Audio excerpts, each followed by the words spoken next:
What if I told you that a single person could bring a game back from the dead? That one post, one stream, or even a casual mention of a game could make or break its success in the long term? Well, this is a very real fact, and it's something I like to call the streamer effect. The streamer effect is essentially the effect that streamers have on gaming in the modern day, and how it's completely surpassed gaming media.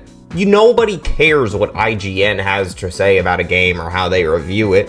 Everybody only wants to know, does Kai want to play it, And that's really all that matters these days. So I think it's so interesting that streamers really dictate what will thrive and what won't. They can crush a game with a single swoop or bring a game back from the dead. The most prominent example of this I can think of is that of Jynxzi and Rainbow Six Siege.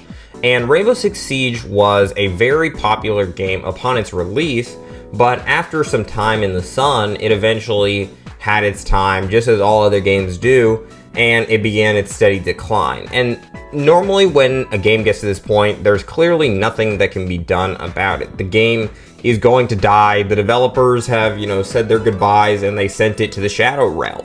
And there's nothing that can be done. Nobody's really ashamed about it. It's always going to have its diehard community behind it, but the new players, the casuals, they're done with it.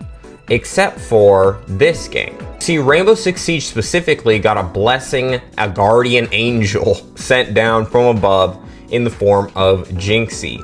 And Jynxzi, if you don't know, you probably do, but he's a live streamer who, for over a year straight, he averaged 2 viewers per stream and got to the point where he was averaging 101K every single stream.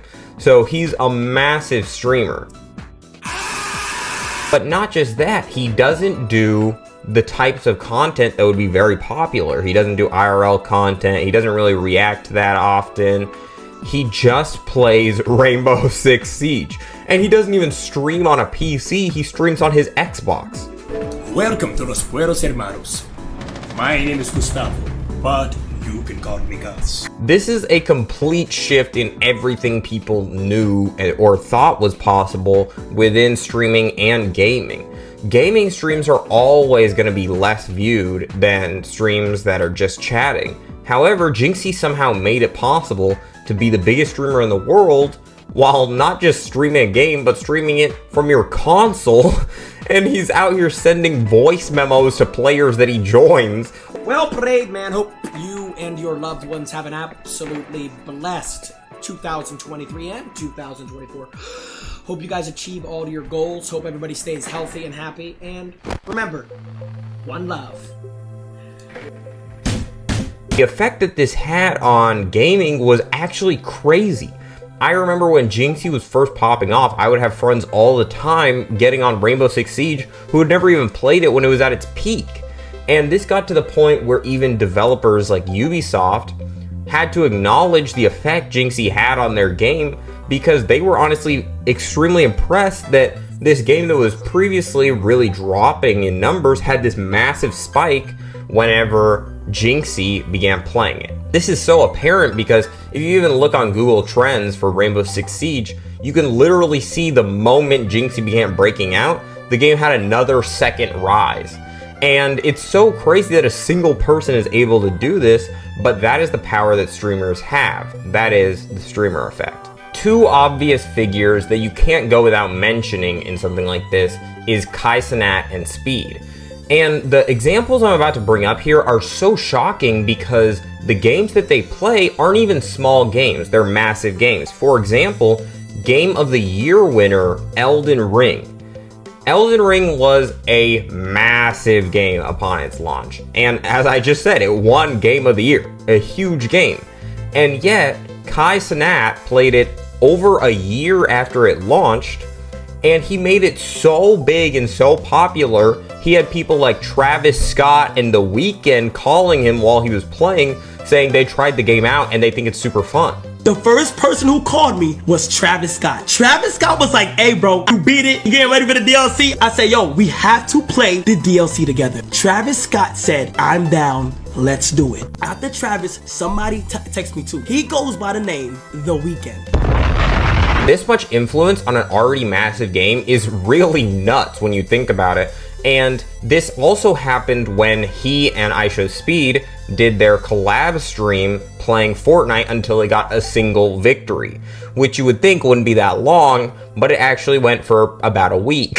The most shocking part about this, however, is the fact that Fortnite, maybe the biggest game in the world, like everybody has played Fortnite before, this game had literally the developers from Epic Games in the chat of the stream, like very nervous that so many eyes were on their game, and they were trying to make sure everything went very smoothly and perfectly for Kai and Speed while they played this.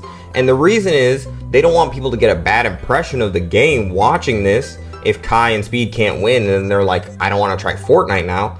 So they were literally in the chat saying, we will ban anybody who disturbs you while you play. And this goes to show the level that streamers control the gaming space. A really interesting instance of streamer influence on gaming to me is that of Atrioc and Get to Work. And essentially, Get to Work is a game published by the streamer Atrioc, and he really used his platform and his connection to all these other streamers to promote the game a lot. He got some of his streamer buddies like Ludwig and CDawgVA to even participate in voice acting for the game, which really made the game a lot greater because people who didn't even know any of these people, or maybe they were just a fan of one, would want to play the game to hear their favorite streamer in the game. And this is so shocking because, again, this is an indie game with only one developer. Like, this isn't a big team. This is literally one person making it. And yet, somehow, he would have the biggest streamers in the world, yet XQC playing it the day it released. And he was able to make this game profitable in like a week. It's honestly insane because a game would never do that. An indie game with a single developer? That's unheard of. But he was able to do it very, very easily because of his influence, and he's not even a very big streamer. So when I heard about this story, I was like, this just goes to show that the effects these people have, they could do anything when it comes to a game, especially a big streamer. They literally dictate whether a game succeeds or fails. People watching this may say, this really only applies to the new era of gaming, and, you know, certain games that are solidified can never be touched by these streamers. But this isn't the case at all when it comes to streamers like Tyler1, for example. And Tyler1 is primarily a League of Legends streamer, but he likes to every now and then dabble in these different games and try them.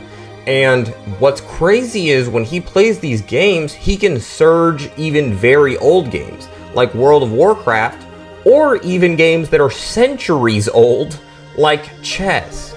You see, when Tyler1 played chess, he introduced it to a whole new audience. I don't doubt that his audience obviously knew what chess was, but they never really tried it or thought about it from a competitive lens before. And now there were so many new eyes on the game that actually chess had a huge spike on chess.com around the era that he was really playing the game, which is crazy because this guy's just a League of Legends streamer, but he really grinded and got very good at the game, and his fans enjoyed it and started playing as well. If games that were literally played by the monarchs hundreds of years ago can be affected by these people, then I can assure you that any new release is literally only up to the streamers to decide if they are going to be profitable or not. To me, this begs a really interesting question because I don't even think live streaming has completely hit its peak yet. So will this power just continue to grow? Will these developers reach out to streamers before they even release the game to see if they like it? And I'm almost worried, will these gaming developers make games that are more catered toward a stream just in order to have their game be promoted more heavily? Because you already see so many gaming sponsored streams. This video is sponsored by Raid Shadow Legends. So I just suspect that we will get to a point that likely a lot of the games that we'll be releasing, rather than being very high in quality, will instead be very high in stream appeal. Do you think that the current power structure around gaming is a good thing? Or do you think that we're letting the voices of too few people dictate the experiences of the masses? I'm very curious to see what you guys have to say, so leave your thoughts down in the comments below, and I hope you enjoy. See ya.